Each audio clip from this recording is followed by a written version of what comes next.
What's up, you guys? Rav here from Team MCS. I'm going to be doing a deck profile. Today we're going to be profiling my Fire King Fire Fist deck. You could say Fire Fist deck, but it's just basically just Fire Kings. But this is the deck I've been playing. I've been maining this deck for a while now. I've been playing this deck since the structure deck came out, since before. I've been playing it on DN. It's just one of my favorite concepts. It has one of the really the strongest power cards that you could say that have come out in a while, and I just really like the deck. I like how it plays. It's really close to my playing style. So without further ado, let's get started. So we are playing 3 Garunics. You now have the ability to play Garunics because of Yaksha, so it's having this clogged up in your hand is not that big of a problem anymore. Followed by 3 Yaksha. Yaksha, when it's destroyed by battle or by card effect, it can destroy a monster in your hand or on your field. So, like I said, Garunics won't be clogged up in your hand as much as it used to be. And then playing 3 Barong. Barong's a searcher. When it's destroyed by a card effect, during the next standby phase, you search for any Fire King card. It can be Yaksha, it can be Garunics, it can be any of the 2 spells. And it's just a very versatile card. They are both 1800, they're both Beast Warrior, and they both have 200 defense, being Yaksha and Barong. And it just helps the deck, you can't really play without 3. That's the main Fire King engine. And we're playing 3 Fire Dog. Playing Fire Dog because, like I said, Barong and Yaksha both have 200 defense each, so you can bring it out with Fire Dog. Fire Dog's 1900, so it can get over a lot of stuff that is played right now.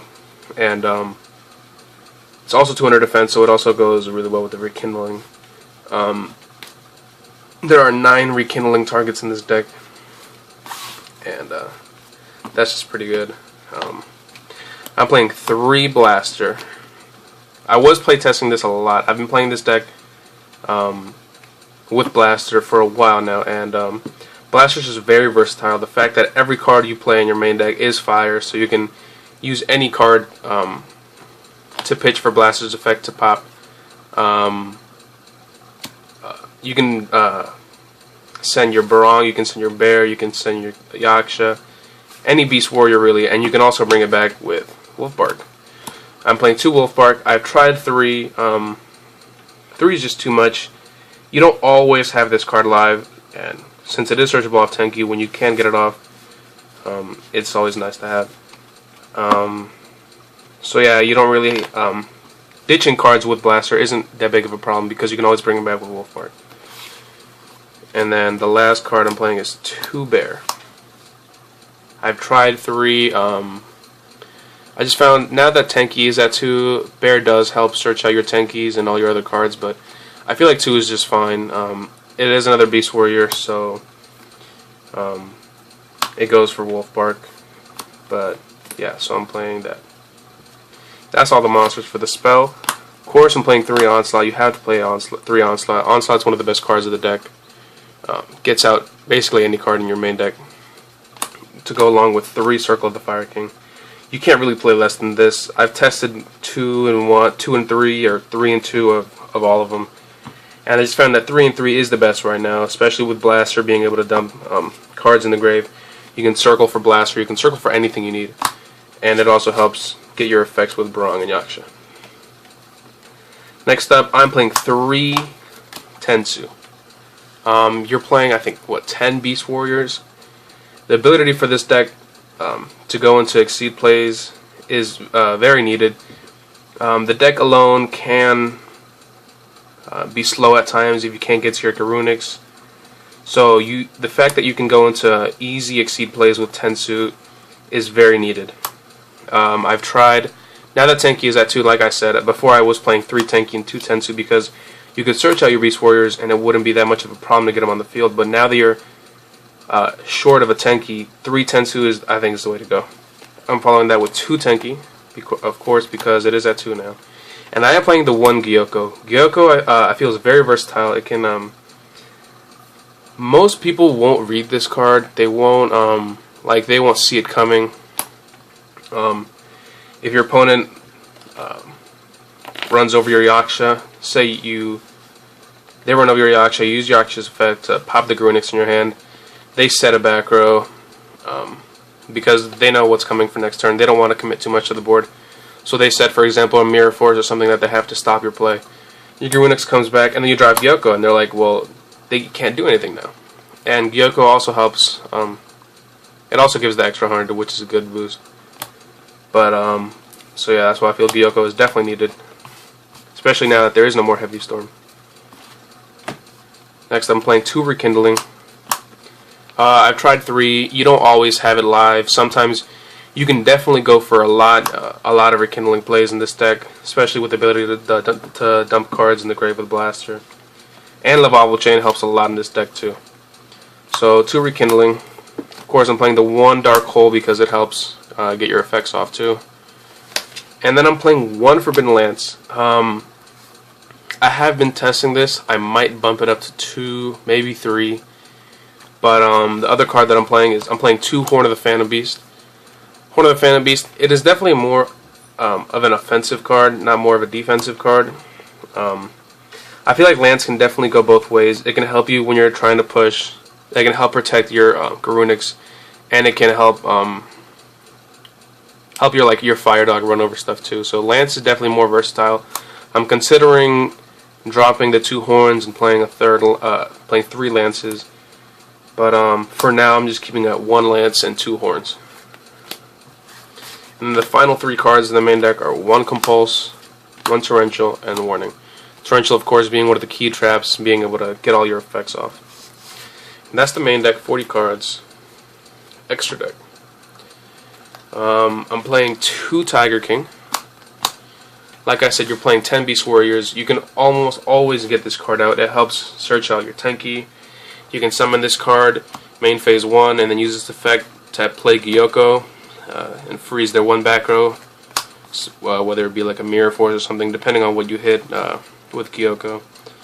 I have tested 1, I have tested 2, and 3. I feel like 2 is definitely the best for right now for the amount of monsters that I'm playing. Playing 1 Direwolf to get over problematic cards, 1 Photon Papilloperative to go into your for your OTKs. Gemini Pearl to get over Ophion, Maestro staple, Cowboy staple, Black Ship staple. Lavalval Chain is definitely very versatile in this deck. You can use Lavalval Chain's effect to send a Garunix to the grave, and then use Circle, destroy the chain, special Garunix. And it's just very dirty plays you can make with this card. Next up, 1 Dweller. I am playing Emerald. I found out that in this deck you don't really need to you don't want to recycle the stuff in your grave. You want to keep as many fires in the grave, whether it be for your rekindlings, whether it be to summon your blasters. So I am considering cutting the Emerald and putting in a 2nd Dweller because of all the dragons that have been going around, all the mermails. This new format has shown that dragons are still very good. So you want to be able to stop that deck as easy as possible, and having 2 Dweller just in case one of them gets destroyed or something is definitely what I feel is optimal. So I am most likely going to replace this Emerald with a 2nd Dweller. Next up, I am playing 1 Cardinal. I decided to play a Cardinal because you can... It's not as hard as you think, being that you only play 2 Bear, and those are the only 2 cards that you can use to make this card.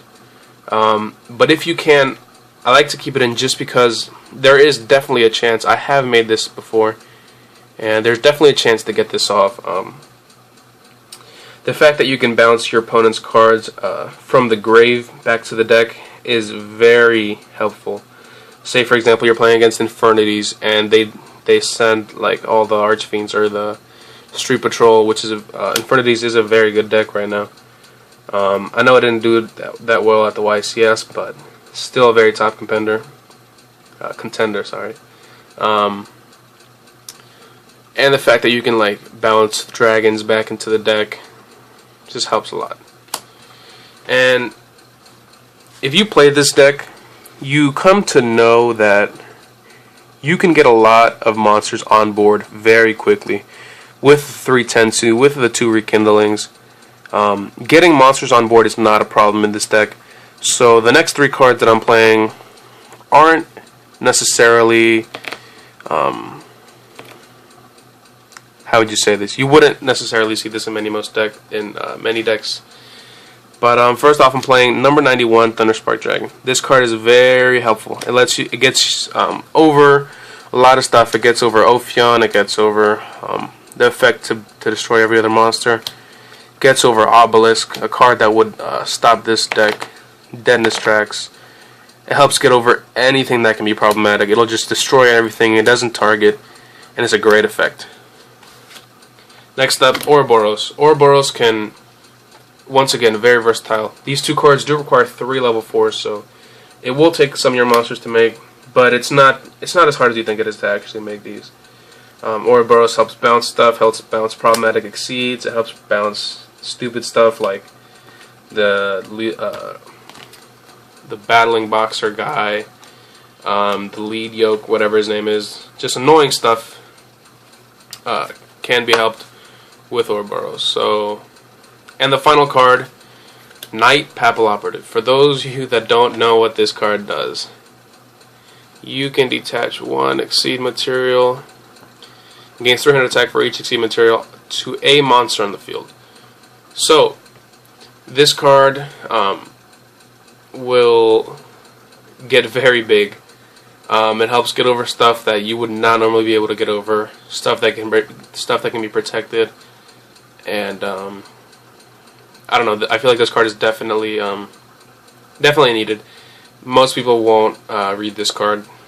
Nobody will see it coming, and that's the extra deck. Now for the side deck, 3 Mexi and 3 Valor. You have to side these against dragons, against infernities, against all these spam decks, against 3-axis Firefist. I know that's not really a thing anymore, but when you do see it coming, it really helps. You have to side into this, or else you can lose very easily if those decks go off. 1 sec.